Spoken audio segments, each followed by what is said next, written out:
حضور علیہ السلام فرماتے ہیں ایک شخص لمبا سفر کر کے آتا ہے، اس کے کپڑے گردآلود ہیں اور آتا ہے سے کیا مراد ہے؟ تو شارحین حدیث فرماتے ہیں لمبا سفر کر کے آتا سے مراد یہ کہ مکے آتا ہے، مدینے آتا ہے، حرمین آتا ہے اور پھر دعا مانگتا ہے یا رب یا رب یا رب، لیکن حضور فرماتے ہیں اس کی دعا قبول نہیں ہوگی۔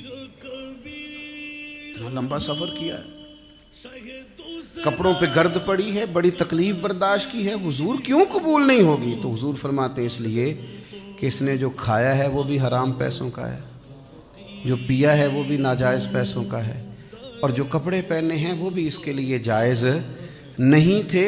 تو یہ جو اس کے رزق کی ناپاکی ہے اس نے اس سے اس کے رب کا رشتہ کمزور کر دیا۔ وہ کریم رب جو گناہگار سے گناہگار کی دعا بھی قبول کرتا ہے، اس کی قبول نہیں کرتا جس کا رزق پاک نہ ہو، جس کے رزق میں طہارت نہ ہو، جس کی روزی روٹی ناپاک ہو، اس کی دعائیں اللہ کے حضور قبول نہیں ہوتی۔